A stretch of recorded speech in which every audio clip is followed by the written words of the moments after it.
अपने माल से अल्लाह ताला की फ़र्ज़ की हुई ज़कात निकालने में बुख़ल करना नहायत बुरा है। बुख़ल से आखिरत में दोज़ख का अज़ाब हासिल होता है। जो शख्स बुख़ल की आदत इख्तियार करता है उसका कोई भी खैर ख्वाह नहीं होता। नेक सलूक मोहब्बत का सबब और बुख़ल अज़हारे ऐब का सबब है। जिस शख्स में बुख़ल ज़्यादा होता है उसमें ऐब भी ज़्यादा होते हैं।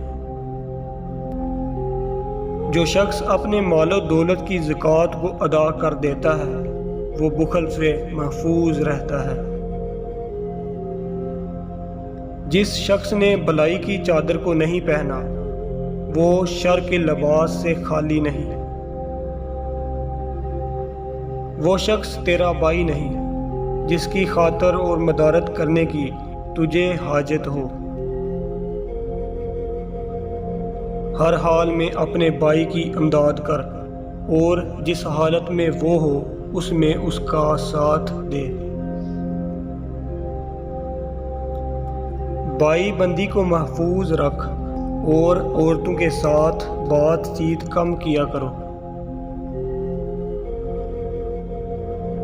सबसे बुरा साथी वो है जो जल्दी बदल जाए और सबसे बड़ा हुजमोली वो है जो मतलून मजाज हो और इधर उधर पलटे खाए।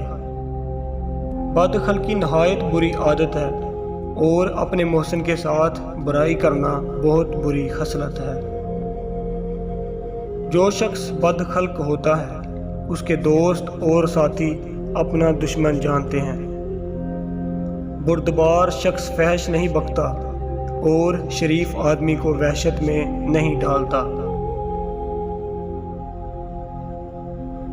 बुर्दबारी अकल का और सच्चाई बुजुर्गी का कमाल है। जो शख्स बुर्दबारी इख्तियार करता है लोग उसकी इज़्ज़त व ताज़ीम करते हैं। फ़राइज़ को बखूबी सर अंजाम देने का नाम इस्तिकामत है।